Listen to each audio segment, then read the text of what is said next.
de conversar com o Cássio, professor Cássio Eduardo Soares Miranda, lá da Universidade Federal do Piauí, em Teresina. Ele escreveu, junto com Felipe, o texto Entrevista Clínica de Orientação Psicanalítica com Vítimas de Violência Sexual, da revista de Psicanálise, A Lacuna.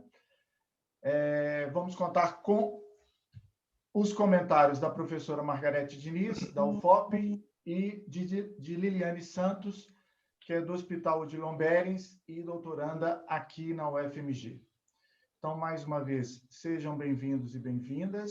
Nós vamos fazer da seguinte maneira, né? Pedir o próprio Cássio que apresentasse durante 10 minutos as linhas gerais do texto dele, vocês já leram, já sabem do que se trata, seguidos de 10 minutos para cada dos comentários de Margarete e de Liliane. E depois a gente abre a palavra para a gente poder conversar com o Cássio e com os comentaristas sobre os temas que nos interessar do texto dele, tá bem? Mais uma vez, muito obrigado ao autor e às comentaristas e a vocês pela presença. Cássio. Por favor, Margarete, antes, Mônica, pode gravar? Eu coloquei para gravar. Então, excelente. Cássio, por favor. Oi, gente, boa tarde. Para mim é um prazer mais uma vez estar aqui, né, no LEPS. No encontro passado eu tive também a grata satisfação de poder comentar o texto do Moiano, né, junto com a Mônica. A gente pôde discutir algumas questões ligadas aí a essa problemática, né, que ele estava defendendo sobre a questão da psicologização aí da educação. E hoje, quando o Marcelo fez a proposta, né, de eu poder apresentar um trabalho, né, que o objetivo é discutir um pouco aí, né, de alguns artigos, textos, trabalhos, né, que as pessoas que estão compondo a pesquisa internacional da UEPSI, né, eu pensei logo nesse texto, nesse trabalho aqui que foi publicado na revista Lacuna, exatamente pelo tom que o trabalho tem, que é uma das propostas da revista, né, que é fazer uma espécie de divulgação ou popularização da psicanálise, né? Então, pegar temas aí que são questões da psicanálise, trabalhos de pesquisa, intervenção, enfim, os mais diversos trabalhos em psicanálise, e fazer uma espécie de uma divulgação científica, assim, uma certa popularização do trabalho, assim, né? Então, eu resolvi pegar esse exatamente porque tem um pouco desse tom, assim, né, um pouco com essa ideia de popularizar um pouco do trabalho, e eu resolvi, então, pegar algumas coisas assim, bem básicas, né, porque todo mundo já, pelo menos espera-se, né, a proposta é essa, que tenham lido o texto, né, e aí eu vou apresentar algumas coisas aqui só para servir um pouco de orientação para a gente. Está aparecendo aí o slide? Tá, né? Então, o slide agora tá. Uhum. Tá, beleza, tá bom. Beleza. Então, o artigo ficou intitulado, né, assim, entrevista clínica de orientação psicanalítica com vítimas de violência sexual. Conforme eu já apontei, o objetivo é exatamente fazer uma espécie de divulgação científica, né, dessa temática, né, a partir da ótica da psicanálise. E esse artigo, né, ele é resultado de um projeto de pesquisa maior, conforme a gente já tem o hábito de fazer na universidade, né, cuja a questão fundamental do projeto é trabalhar com a temática da violência contra adolescentes no ambiente escolar, né? Então, foi uma pesquisa que durou aí 4 anos, né, dessa pesquisa, e ela teve como característica fundamental uma pesquisa e intervenção realizada com as escolas de ensino fundamental em cidades do Ceará, do Maranhão e do Piauí, né? Então, essa pesquisa ela foi feita em várias cidades, aproveitando um pouco dos orientandos, né, que vão chegando até a gente, e é uma pesquisa que foi realizada no âmbito do programa de pós-graduação em saúde coletiva, né? Então, a ideia é exatamente fazer um pouco dessa interface da saúde coletiva com a psicanálise, e esse projeto tentou trabalhar essa questão, uma vez que a violência hoje é vista como um problema de saúde pública, né? Então, esse tema geral é violência contra adolescentes no ambiente escolar, e essa pesquisa de intervenção realizada com escolas de ensino fundamental em cidades do Ceará, do Maranhão e do Piauí. E o projeto teve várias entradas, assim, bem interessantes. E nessa ideia geral, assim, a proposição é discutir um pouco mesmo, né, de um certo tensionamento existente entre a saúde coletiva e a psicanálise, né? Quer dizer, a saúde coletiva ela é, na verdade, um agregado, né, de uma série de disciplinas, uma série de saberes, uma série de conhecimentos, e ela, durante muito tempo, ela teve uma presença muito forte, né, no Brasil, da dimensão estatística, né? Então, de estudos estatísticos, de base epidemiológica, procurando trabalhar a saúde da população e etc. e tal. E aqui também ela tem assim, esse teor, né, que é aquilo que caracterizaria mais a saúde coletiva, seria isso, essas pesquisas de caráter mais epidemiológico, né? E a entrada, então, de outras áreas do conhecimento, aqui especificamente, a gente colocando a psicanálise como esse campo, o objetivo também é pensar um pouco nisso, assim, né, de como trabalhar nesse tensionamento entre aquilo que é da ordem do coletivo e aquilo que é da ordem do singular. Né? Se a saúde coletiva ela se propõe exatamente a lidar com a dimensão do coletivo, como eu estava dizendo, né, da saúde das populações, de grupos específicos, pensando em fatores de risco, estratégias de enfrentamento, fatores de proteção, diversas situações estão ligadas à saúde coletiva, né, e como eu disse, né, voltada para determinadas populações específicas. A questão é como pensar a partir da psicanálise, da noção de sujeito, da noção de particularidade, singularidade que a psicanálise traz, como operar a partir desse tensionamento que a entrada da psicanálise pode causar na saúde coletiva. E a ideia é exatamente isso, né? Pensar a partir desse tensionamento daquilo que está entre o coletivo e aquilo que é da ordem do singular e como que a psicanálise pode operar nesse campo, né? Se apropriando ou aproveitando daquilo que o coletivo ele vem nos apresentando e como que aí fazer o tensionamento disso que é da ordem do coletivo. E a ideia é pensar um pouco nessa dimensão, né, da clínica do sujeito, levando-se em consideração que fazer uma clínica do sujeito também é fazer uma clínica da civilização. Ou seja, de alguma maneira, você escutar o sujeito também é escutar aquilo que repercute e aquilo que circula no social. E como que a psicanálise pode estar nesse lugar, tanto interrogando esse lugar, quanto também sendo um lugar de resposta do ponto de vista discursivo, né? E aí, esse trabalho ele tenta fazer um pouco desse enlaçamento, né, entre esses campos, que é o campo da saúde, da educação e da psicanálise. A linha de pesquisa que eu trabalho no programa se chama Saúde na Escola, né? Então, assim, já é um programa que tem uma linha voltada para pensar a saúde na escola, disso que a saúde coletiva chama de população escolar, né? Das mais diversas etapas da escolarização.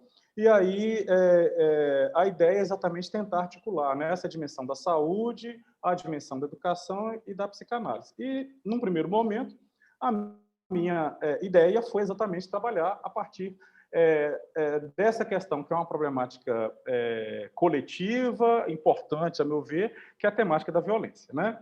E, para o caso aqui mais específico que eu estou pensando, estou trabalhando, eu tomei a violência sexual, por ser também um problema de saúde pública.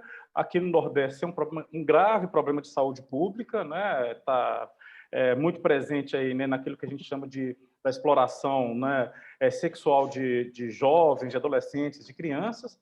E aí a gente resolveu, né, a partir de uma oferta de trabalho, né, que seria essa pesquisa de intervenção em várias escolas, aí especificamente nessa escola de Caxias, no Maranhão, propor esse trabalho para a escola, né, um trabalho aí que não se reduziu, né, tão somente à dimensão das entrevistas clínicas de orientação psicanalítica, né, mas também um trabalho maior, né, voltado para os professores, equipe pedagógica da escola e também alunos, né.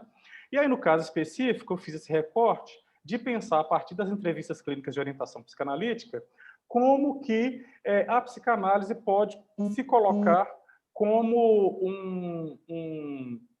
um campo diferenciado para poder pensar a problemática disso que tem sido chamado violência sexual na escola, né? A violência sexual e pensar isso na escola. E aí a noção que nos orienta, como eu estava dizendo, são as entrevistas clínicas de orientação psicanalítica, tendo em vista que a orientação clínica de orientação psicanalítica, ela quer fazer aquilo realmente que a psicanálise tenta fazer, né, nos espaços institucionais nos quais ela se apresenta, que é exatamente promover uma oferta da palavra para fazer com que haja circulação dessa palavra ali naquele espaço, né? E do ponto de vista da entrevista clínica, o que se tenta fazer é exatamente interrogar o sujeito sobre o seu sintoma, mas a partir daquilo que ele representa para a escola, né? Então, por isso que a gente se colocou em escutar a escola também, né? Equipe pedagógica, direção, professores da escola, para saber também o que tinha em termos de problemática a partir dessas questões que são colocadas pela escola. E a partir daí a gente passou exatamente a interrogar, né, determinadas pessoas que iam nos procurando, nos sendo encaminhadas também pela escola, para pensar a problemática da violência sexual, do abuso sexual. Então, interrogar o sujeito sobre o sintoma que ele representa para a escola, mas também como dispositivo de intervenção junto aos impasses vivenciados pelos jovens na escola, que pode vir, às vezes, sob a forma de uma dificuldade de aprendizagem, por exemplo, né? Ou também sobre a forma de algum tipo daquilo que seria chamado pela escola de um distúrbio de comportamento, que também poderia colocar em xeque, né, a atividade educacional e pedagógica, né? E aí, nesse caso, trabalha-se exatamente a partir desse referencial, que é um referencial que a gente já está mais ou menos habituado, né, quando milita aí no campo da psicanálise e educação, que é a oferta da palavra para esses sujeitos, né, a partir da noção da clínica do encontro. Ou seja, que você se oferece para o sujeito, né, oferta para o sujeito com a ideia de se criar alguma demanda, né, uma demanda transferencial, não a transferência do ponto de vista clínico, como eu estou colocando ali, mas do ponto de vista transferencial, para fazer surgir alguma coisa a partir dessa oferta que se faz, né? E aí, nesse caso, o breve relato, né, da situação clínica apresentada, que é exatamente a queixa da escola sobre as dificuldades escolares dessa garota, dessa adolescente que, né, eu nomeei de Rebeca, e a escola começa a identificar uma série de dificuldades dessa menina, né, dificuldades do ponto de vista escolar, né, ela estava indo mal, sobretudo no cálculo, né, na matemática, ela estava indo mal nesse campo, né, e também apresentando alguma série de situações que a escola nomeava como um transtorno depressivo, né, choros, a menina muito amuada, tendo que ser levado para a escola com acompanhante, né, alguém tinha que acompanhar essa menina. E a escola levantava a hipótese de que isso se devia ao fato de um trauma decorrente, né, a escola nomeia assim, né, de um trauma decorrente do abuso sofrido pelo namorado, conforme está relatado aí, né? Então, a escola ficou sabendo disso, né, dessas relações sexuais forçadas que a menina tinha com o namorado, e a escola levanta a hipótese de que esses dois elementos, né, disso que ela estava apresentando, que era essa dificuldade no campo da escolarização ou da aprendizagem, mas também isso do campo do comportamento, assim, né, que era esse quadro mais triste, mais depressivo que a escola nomeava, como decorrência desse abuso que ela sofreu, né? Então, assim, em síntese, é essa que é a história, que depois a gente vai discutir, né, um pouco sobre isso, né? E que, na medida em que é ofertada a palavra para essa menina, de alguma maneira, ela, a partir de um lapso que ela comete, que um dia ela se dá conta de que ela foi sozinha para a escola. Ela não se deu conta disso em determinado momento, e ela relata isso depois, né? E a partir da marcação, né, desse lapso dela, que alguma coisa nova aí, a meu ver, pode ser construído, né, a partir do momento em que se destaca isso para essa menina, né, desse lapso que ela comete, que é ir sozinha para a escola, né? E aí, assim, eu trouxe uma frase já conhecida do Freud, né, que eu acho que ela é bastante pertinente, assim, para o tempo que a gente está vivendo, para a dimensão da escola, né, para aquilo que são os desafios que a escola apresenta, principalmente nesse momento, né, no caso aí relatado, né, disso que a escola também nomeava como um quadro depressivo dessa menina, essa menina um pouco desorientada, um pouco perdida. Eu trouxe, né, achei esse texto Freud que para mim assim é sempre atual. Freud falando a respeito da instituição escolar, né, e da função que a instituição escolar ela tem, ou deveria ter, ou pode ter, né, na vida dos jovens, né, dos adolescentes. Freud vai dizer que uma escola secundária deve conseguir mais do que não impelir seus alunos ao suicídio.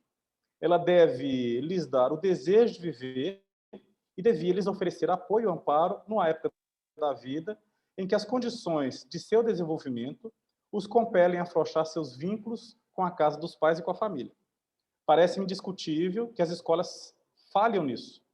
E, a muitos respeitos, deixam de cumprir seu dever e de proporcionar um substituto para a família e despertar o interesse pela vida do mundo exterior. E Freud prossegue, né?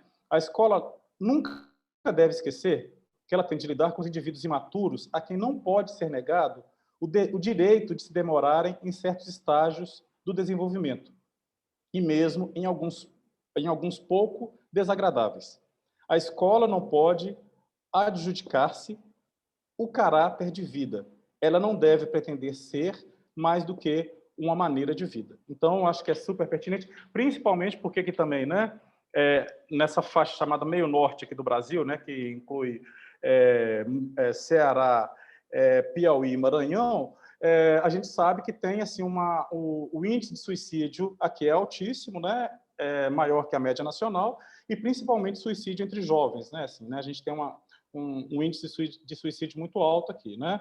Então, é isso, né, que eu gostaria de apresentar, né, para a gente pensar um pouco assim, sobre essa presença da psicanálise na escola, de como operar a partir desse tensionamento entre o coletivo e o singular, sempre apostando, né, nesse direcionamento que Freud dá, né, a meu ver, né, nesses dois campos, né, que é o desejo de viver e o modo de vida, né, no que ele está chamando aqui de maneira de vida, né, que eu prefiro o modo de vida, né? Então, como continuar apostando nisso, né, nesse desejo de viver, fazer que a escola ela se ocupe um pouco dessa função, né, do desejo de viver e também do modo de vida desses jovens, né, que estão aí nesse momento aí desses impasses aí, né, significativos importantes na vida deles. E como referência ao texto que você já tem, né, que foi publicado aí na revista Lacuna.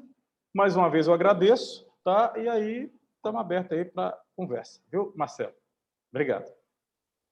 Ei, Cássio, obrigado pela objetividade da apresentação e mais que isso, por fazer junto conosco esse laboratório, tá bem? Obrigado. Muito obrigado mesmo. Eu vou passar a palavra a Margarete Diniz para fazer seus comentários.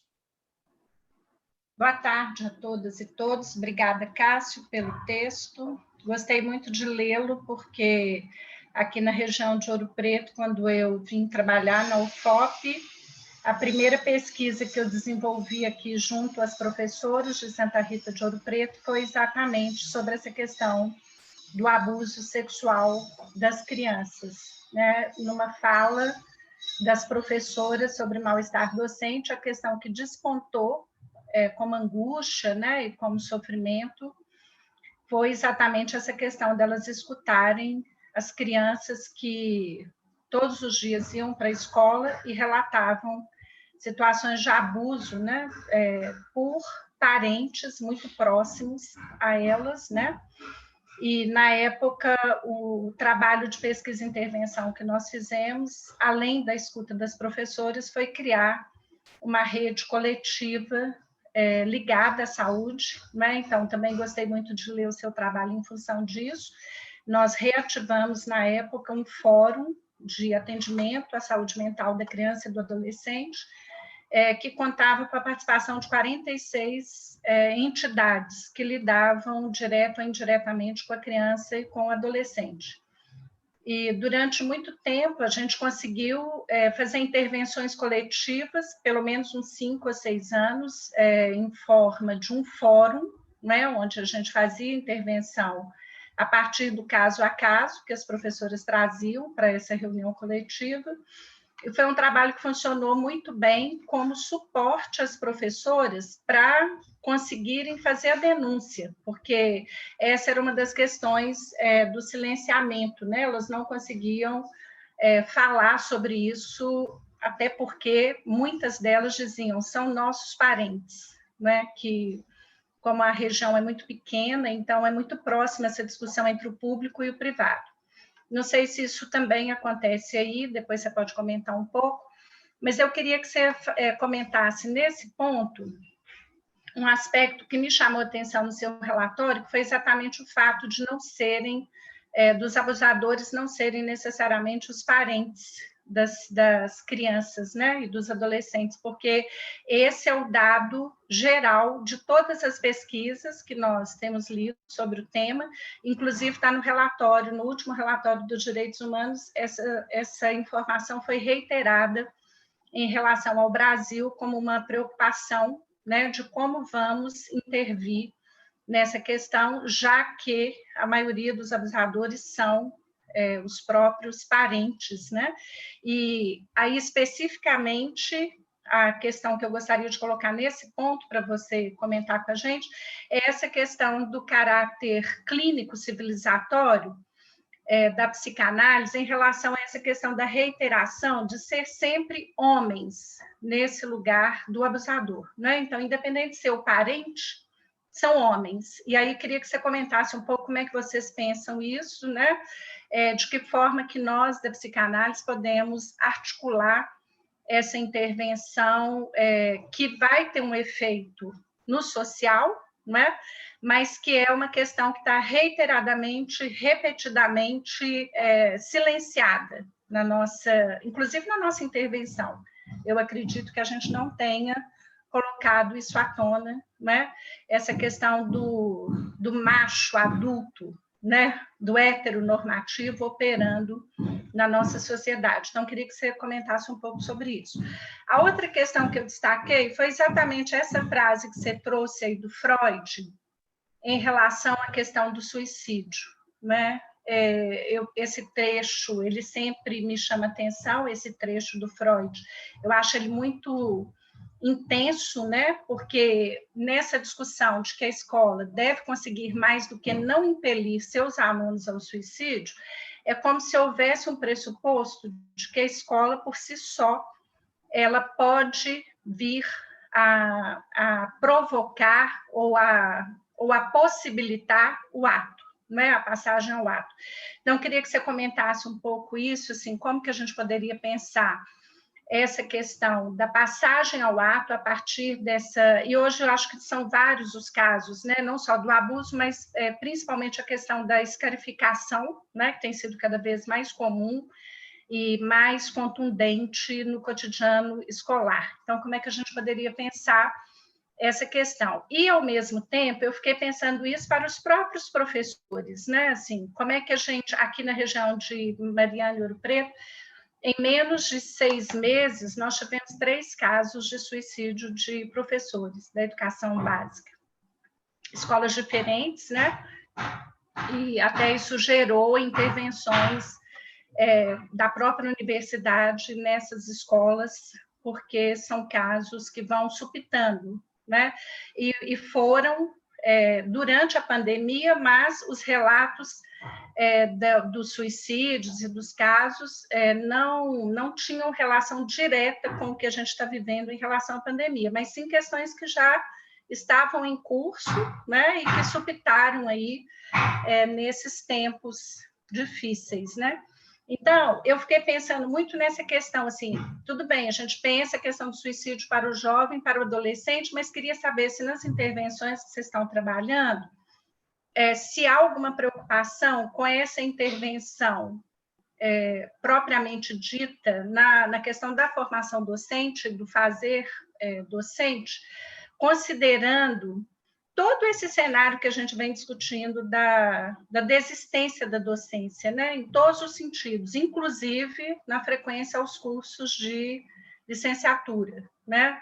É um outro problema que a gente tem enfrentado aqui no UFOP, as pessoas não querem mais fazer formação docente, então os cursos estão extremamente esvaziados, né?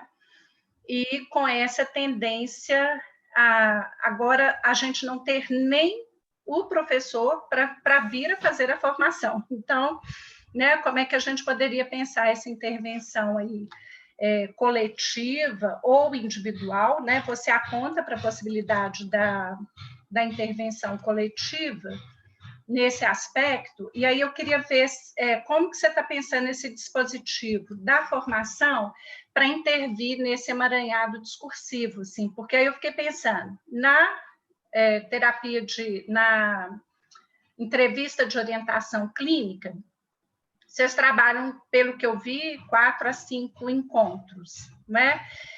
E aí eu fiquei pensando muito assim, esse tipo de intervenção rápida, né, para a formação docente como dispositivo de intervenção, eu não sei se você já experimentou, mas aqui a gente faz entre 8 e 10 encontros e costuma ser pouco, né? Às vezes a gente tem que retomar a intervenção em algum outro momento, para dar uma certa continuidade ao trabalho. Então, queria ver se você experimentou isso de forma rápida, né, aí com os docentes, de que forma que vocês estão pensando isso. E mesmo nessa questão da intervenção rápida, então, que seria a minha terceira questão, de que forma que você tem pensado, né, nessa articulação do singular com o coletivo, se nós, psicanalistas, passássemos a fazer intervenções mais coletivizadas, se você acredita que isso poderia ferir o ethos analítico do 1 a 1, né? Assim, o que eu estou querendo dizer com isso?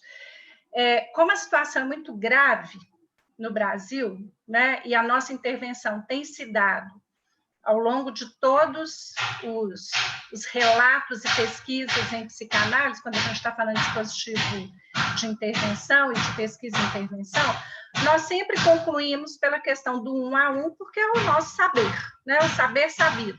Nós já sabemos que dessa forma funciona o ethos analítico. Mas eu estou querendo ver se a gente... Só um minuto, essa obra é de quem? Hã? Tem uma obra, um barulho de obra. É aqui em casa. Ah. É aqui em casa. Daqui a pouco eu desligo o microfone, porque senão fica impossível. Está quase acabando, mas não acabou ainda. Então, como é, Cássio, que você pensaria isso assim, né? Como é que a gente poderia manter o princípio, a fala e a escuta são princípios, né? Não sairíamos desse princípio, mas da gente pensar em intervenções mais coletivas, né? Assim, se isso é possível na sua forma de pensar o dispositivo que você tem trabalhado com ele, né? Que é o da entrevista clínica. E nessa mesma linha, essa própria questão do efeito terapêutico rápido, né? Aí me chamou muita atenção essa frase que você coloca aí, há uma clínica sem transferência propriamente analítica, né? Que é a segunda possibilidade da intervenção do analista nesse efeito terapêutico rápido, né? Então, o primeiro seria a clínica tradicional, né? Sob efeito da transferência, que se pretende chegar ao final de uma análise com a discussão do passe, né? Mas a gente sabe que isso dura muito tempo, e que, às vezes, nem se chega a termo, né? E, nesse caso do efeito terapêutico rápido, você trouxe essa discussão aí da clínica sem transferência, né? Então, essa questão da intervenção a partir da clínica do encontro, né, como um possível fechamento de ciclo, como é que você pensaria isso? Eu consegui fazer uma analogia com a questão da clínica escola das universidades, que é um pouco...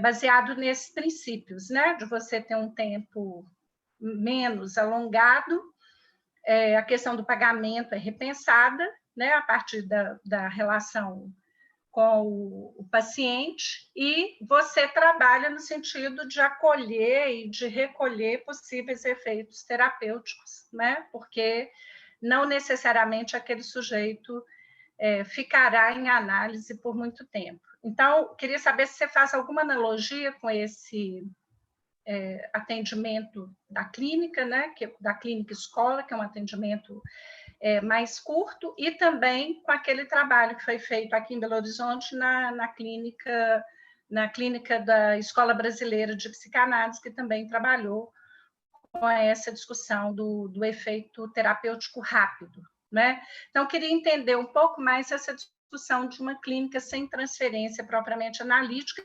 Claro, deve estar apontando para a discussão do gozo, né?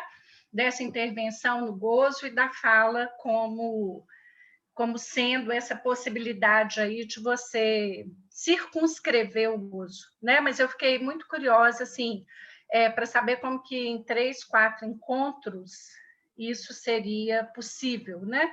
Ser feito, e de que forma que se estabelece aí algum laço para que essa intervenção aconteça. Não sei se eu passei dos 10 minutos, mas eu fico por aqui, depois a gente retoma, se precisar. Obrigado, Margarete. A gente passa diretamente para a Liliane, e aí, se vocês todos concordarem, a gente volta ao Cássio, porque tem questões para o Cássio, não só comentários, né? Liliane, por favor. Sim, olá, boa tarde. Estão me escutando bem?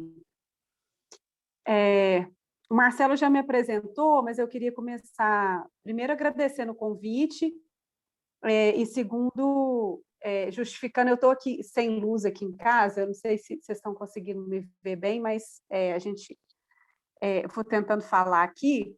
Por causa da chuva, a gente teve, muitos de nós tivemos muitas intercorrências aí. Mas eu queria começar assim, dizendo de onde eu venho, até para trazer algumas marcações desse meu percurso profissional, que, como o Marcelo disse, é no Hospital de Lomberes. Eu trabalho, é um hospital da Prefeitura aqui de Belo Horizonte, que, inclusive, é referência em intervenção a vítimas de violência sexual. E aí, no hospital, a gente tem, inclusive, um ambulatório que trabalha. Então, além do atendimento... Parece que está numa um áudio interferindo. Enfim. E aí, então, a gente tem a referência do ambulatório, além do atendimento no pronto atendimento, né? No momento que acontece a violência, ou tem um desencadeamento de alguma questão, quando a violência é crônica, né? E aí, eu queria trazer algumas pontuações nesse sentido, dizer que, para mim, assim, essa articulação entre saúde e educação é muito cara, assim, meu percurso profissional, que sempre foi muito dentro da saúde, eu sempre vi essa interface, eu acho extremamente importante. Eu digo isso porque é uma característica, um aspecto que o texto aborda de uma maneira muito bacana.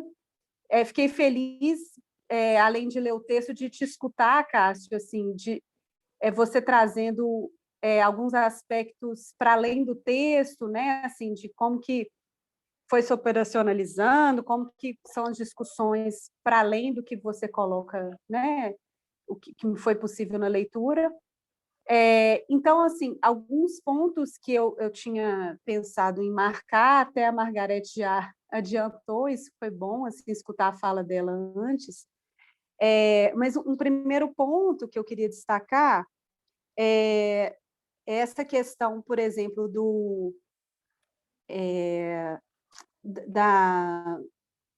de localizar assim, uma prevalência da ocorrência, né, de situações de violência, não só na família, mas como também em relacionamentos, né? E aí eu fiquei pensando, que até a Margarete apontou também, me chamou a atenção, porque realmente é diferente do que a gente vê em todos os outros estudos sobre essa temática, inclusive no texto, os autores apontam, né, essa diferença.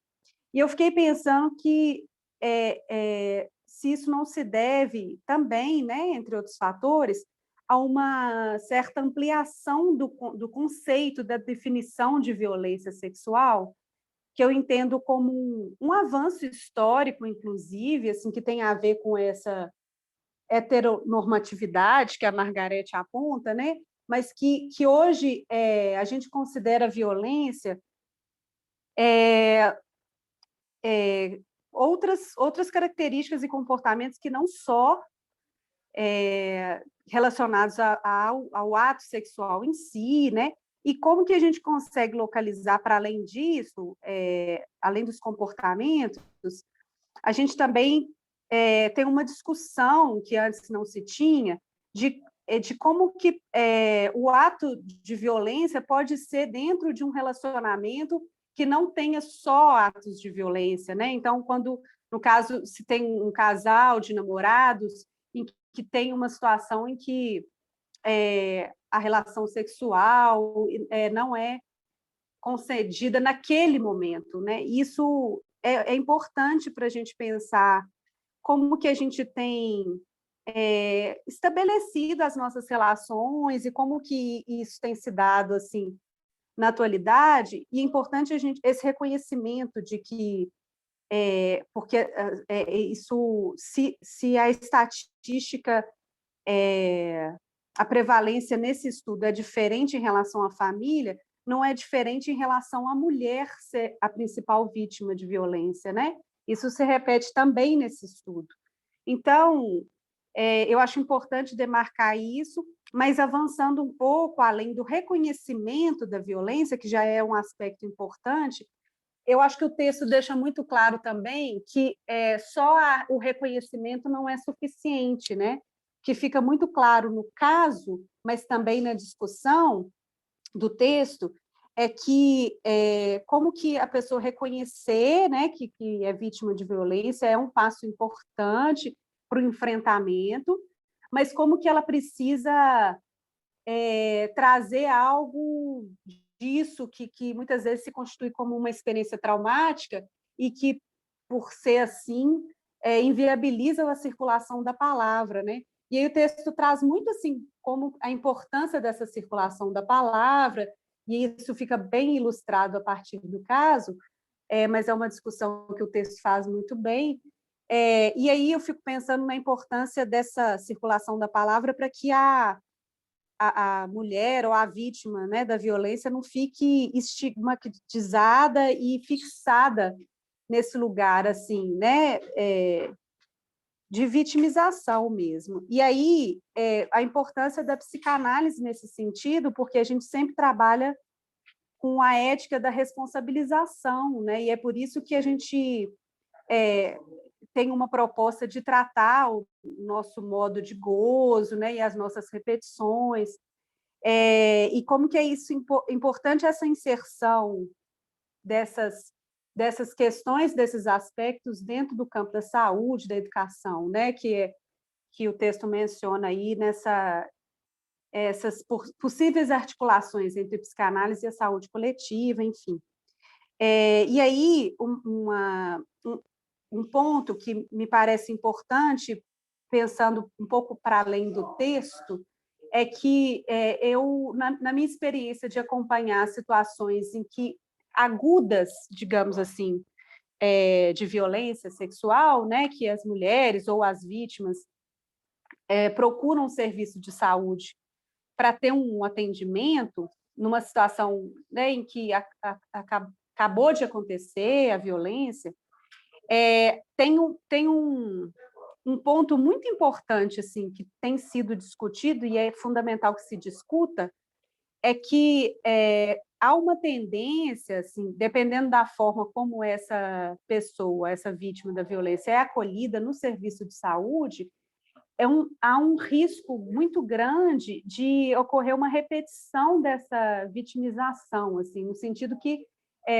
essa pessoa chega no serviço de saúde e ela é convidada a falar sobre aquilo, mas numa tentativa de investigar, né, assim, o ocorrido para saber, até para definir as condutas, as intervenções.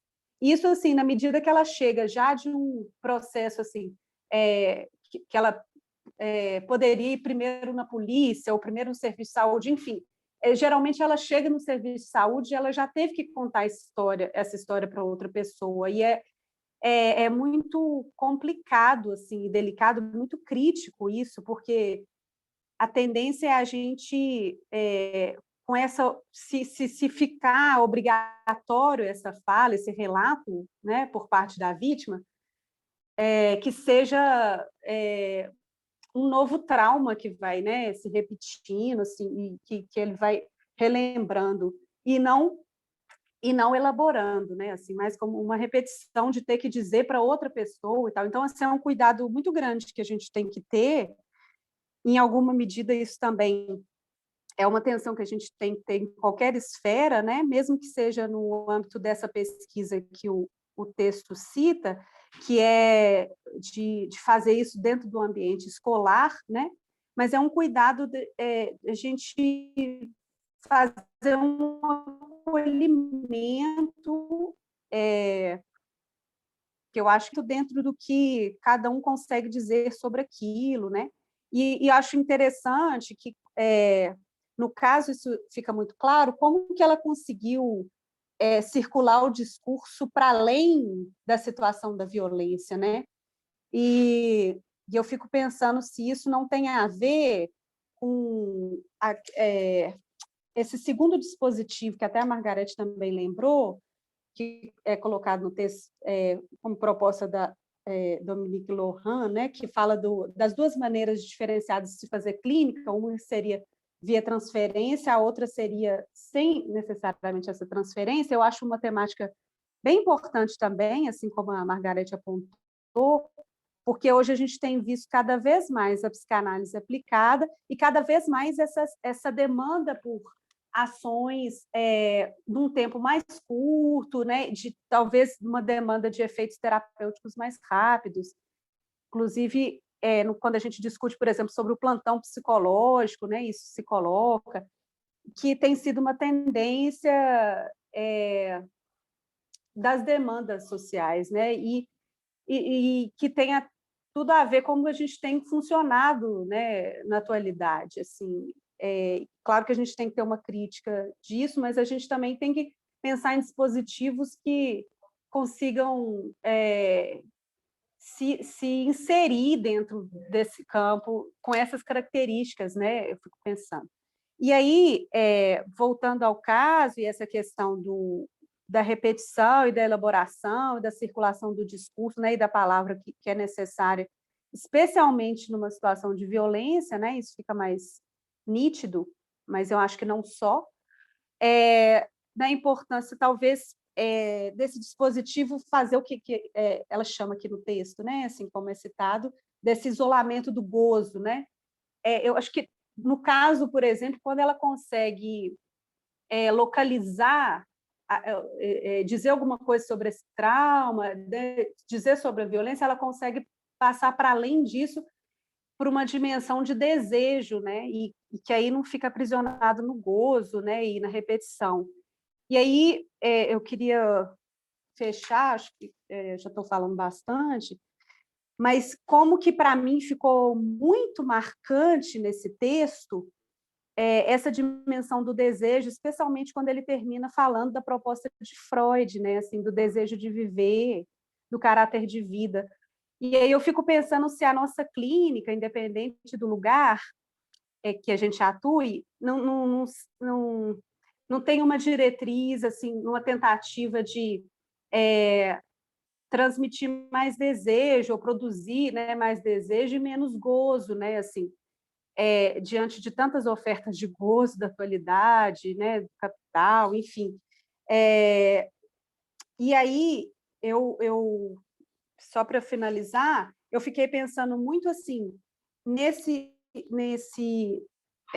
desejo de saber que precisa ser transmitido ao aluno, né, assim, suposto aprendiz, para que tenha uma circulação até de saber, né, porque muitas vezes quando o saber que circula ali na escola, assim, o aluno muitas vezes não se sente pertencente àquele saber, né?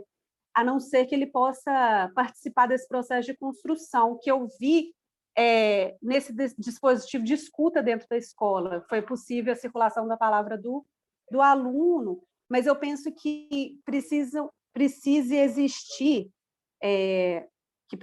né, existir dispositivos que deem esse espaço de circulação da palavra do aluno na escola. Isso é muito fundamental para que tenha esse desejo de viver, sabe? Assim, enfim. E aí a Margarete falando sobre essa questão dos professores, como que eles também precisam de circular essa palavra também, né? Como que o suicídio, essa falta de desejo pela formação, por se implicar na formação, diz de algo que fica perdido também, assim, para o professor, né? E aí a gente tem todos os problemas da educação, assim, de não ter a devida valorização e isso, enfim, dos vários problemas que estão, eu acho que envolvidos aí nessas questões dos professores, da formação dos professores, mas a gente, como recorrendo à psicanálise, eu fico pensando da gente ter como diretriz pensar em formas de que o desejo e portanto, o sujeito apareça e possa ser escutado nesse ambiente escolar. Enfim, eu acabei falando muita coisa de muitos pontos, mas esse texto me provocou muitas questões, e aí a gente pode continuar conversando, né? Agradeço a oportunidade de fala. Agradecemos a você, Liliane. Assinalar aqui, Cássio, antes de sua entrada, assim como o Matheus, a Juliana, acho que me faltam o Lucas, Eduardo, né, que estão se colocando hoje, eu não sei mais quem já se apresentou. Nós temos também a presença da professora Libélia Neves. Aí eu vou pedir a Mônica para fazer as boas-vindas. Claro, com o maior prazer. Então, a Libélia Neves, nossa colega da Faculdade de Educação e do GT de Psicanálise da Ampep, de vários outros lugares. Ela formalmente, né, oficialmente, está se inserindo no LEPS, apesar de ser uma parceira de trabalho de muito tempo. Esteve com a gente nos colóquios, né? Tem sempre estado conosco. E aí é uma alegria para a gente, né, ter a Libéria aqui. E o que mais, hein, Libéria? Tantas coisas. Para quem não sabe, Libéria também é atriz. Obrigada pelo carinho. Seja super bem-vinda. Eu sou antiga, porque hoje o povo namora rapidinho, assim, né? Eu sou antiga, eu namorei o Leps, assim, muitos anos. Agora que eu estou perguntando se quer noivar, entendeu? Mas eu fiquei feliz com o convite, super aceito, e vamos trabalhar. Obrigada. Seja super bem-vinda, viu, Libéria? Bem, Cássio, como o comentário foi recheado de questões, a gente volta a palavra para você, de preferência brevemente, para a gente poder circulá-la em seguida, para você falar um pouco sobre o que você recebeu, os comentários que você quiser replicar.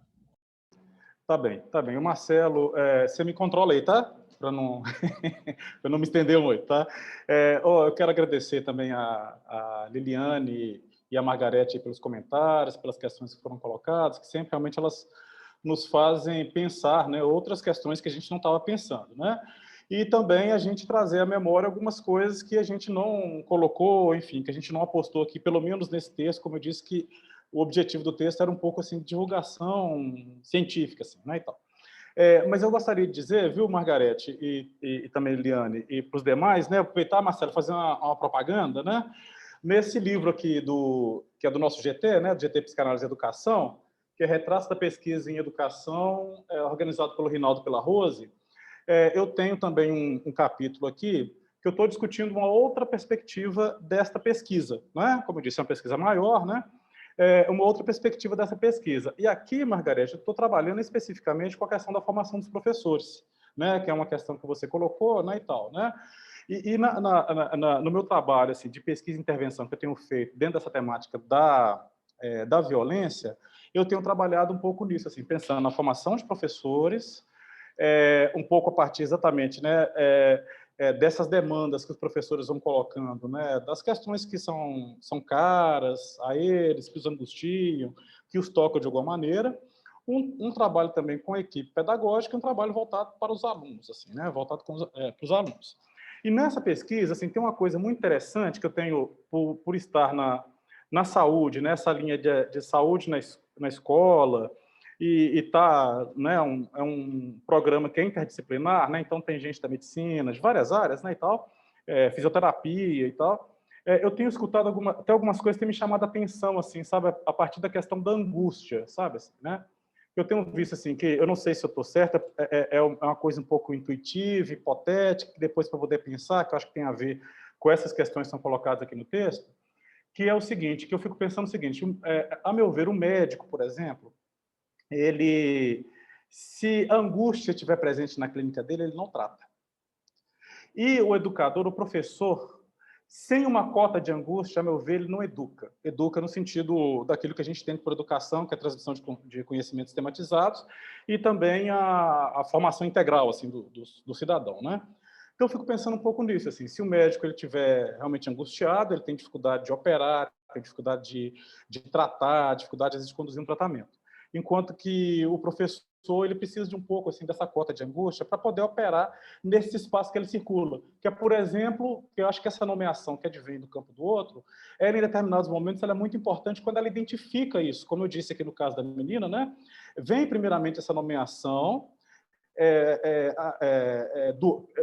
colocado, feito pelo outro da escola, a partir da angústia que essa menina ela despertava, né, nos professores, despertava na equipe pedagógica da escola, né? Então, assim, eles ficam angustiados com esse caso dessa menina, né, desses relatos aí que ficavam circulando da situação de abuso sexual que ela sofria ali pelo namorado, né? E que isso foi importante na medida em que essa menina foi incluída nessa pesquisa. Então, acho que assim, que essa angústia ajuda de alguma maneira, né? Quando ela não é uma angústia que imobiliza, né? Mas mobiliza a escola de alguma maneira aí a fazer alguma coisa com esses sujeitos, né? Então, eu fico pensando o seguinte, primeira questão essa que eu tenho pensado um pouco a partir disso, assim, né? A função da angústia para o profissional da saúde, a função da angústia para o educador, profissional da educação. E aí, de maneira mais específica, pensando nesses casos desses sujeitos, assim, que é a massa, né, dos que fazem parte dessas intervenções que a gente tem feito aqui, que é exatamente como lidar com essa situação em que a violência e a pobreza elas também estão articuladas, né? Então, a gente tem situações muito graves, assim, né, tanto de violência quanto de pobreza, né, assim, de uma dimensão material muito complicada, né, e como que essas coisas também acabam sendo articuladas nisso também que a gente tem visto da situação de violência sexual de maneira mais específica, né? Então, acho que esse é um ponto assim, que tem me ajudado a pensar, né? E a pensar também assim, como que isso da violência sexual, de alguma maneira, ele repercute, ou tem um determinado efeito de maneira diferente, como a pesquisa tem apontado, e a Libiana e a Margarete também apontaram, para rapazes e moças, para homens e mulheres, assim, né? Então, nessas pesquisas, a gente praticamente não encontra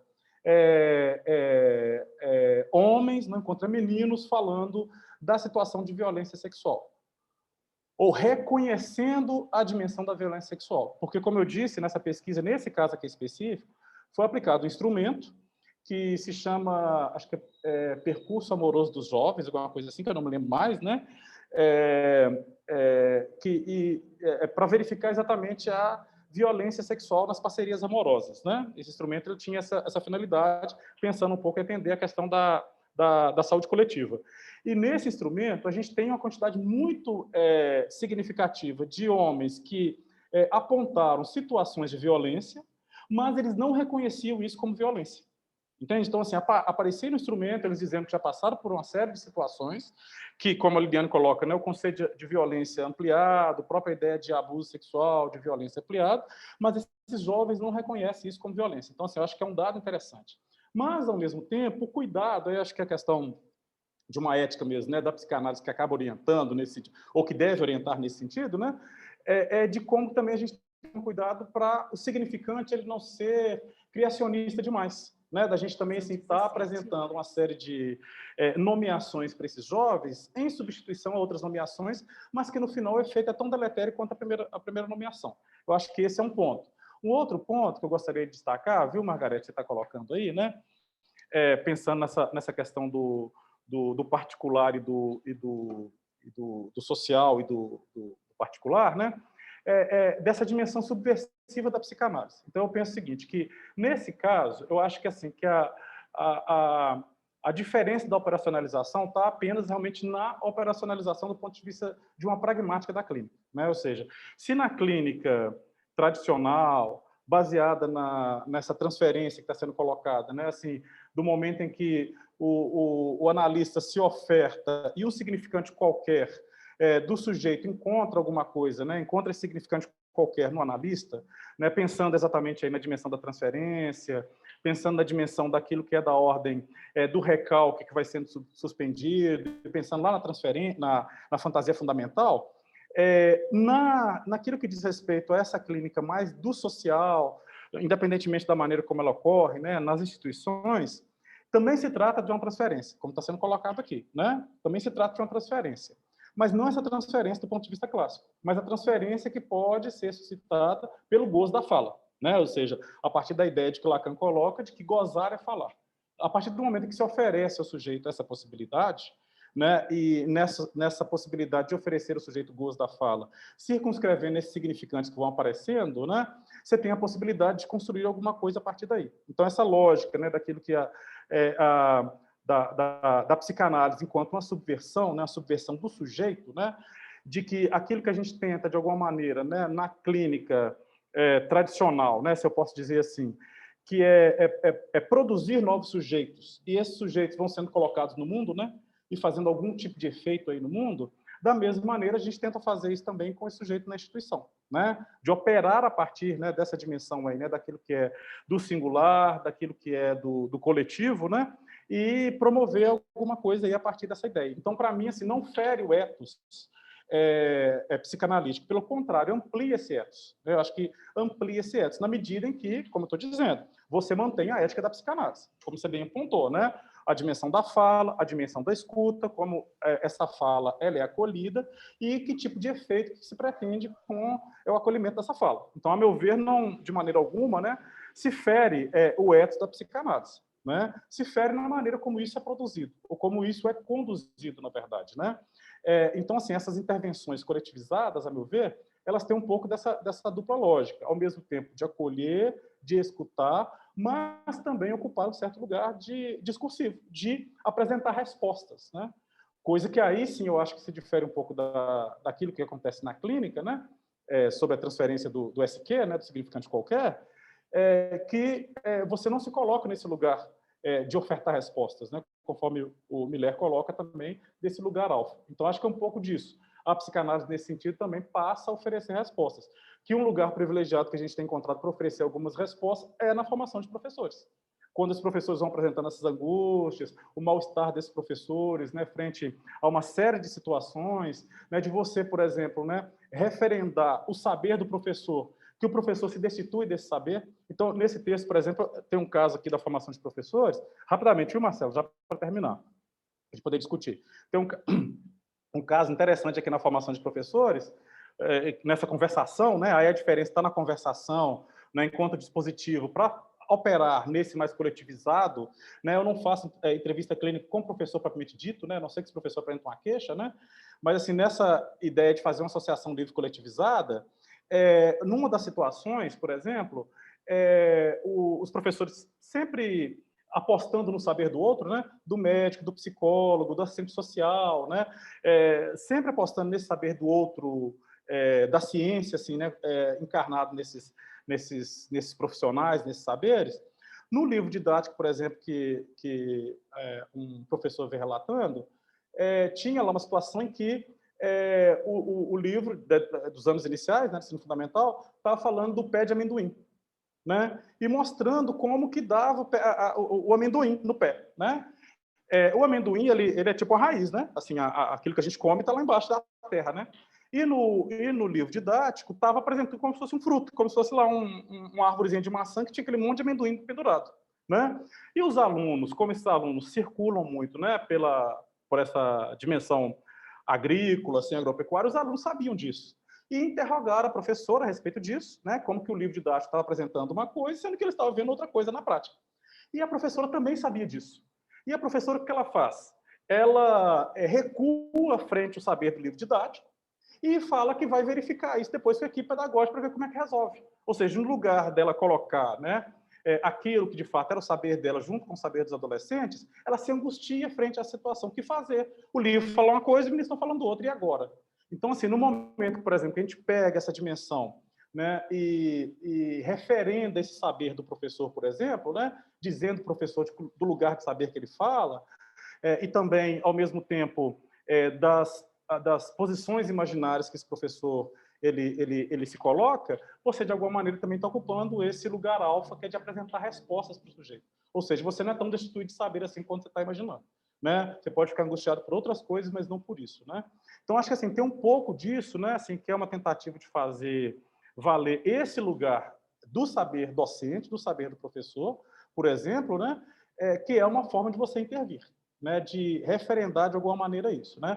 Agora, tem outras questões que eu acho que foram colocadas, são muito importantes. Oi. Cássio, me pediu para controlar, vou pedir para você finalizar para a gente rodar a palavra. Pode Exatamente. Ser? Agora, é isso que eu queria finalizar. Por exemplo, tem umas perguntas que não me alcançam, como, por exemplo, pensar na questão dos homens abusadores a partir da lógica heteronormativa, né? Eu acho assim, que tem alguns estudos aí, né, da antropologia social, que vão dar muito mais conta de dizer disso, mas a gente poderia pensar a partir da ideia de identificação, né? De uma certa oferta mesmo de ideais identificatórios que são colocados, né? Alguma coisa, por exemplo, aqui no Nordeste que é muito forte, que é a figura desse macho, né?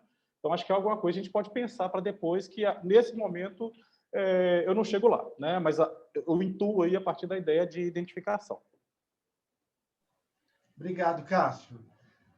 E dando só o sentido do grupo, que não é necessariamente uma enquete, nem é necessariamente uma arguição, a gente vai circular a palavra para que a gente possa poder conversar mais livremente sobre as ideias que, porventura, vierem à cabeça de todo mundo. Veja bem, a gente já tem 3 inscritos. Eu vou pedir à Mônica para parar a gravação, porque daqui para frente a gente continua na conversa mais informal e não necessariamente gravada, para o vídeo não ficar muito longo lá na exposição do canal. Tudo bem? Ok, vou parar aqui.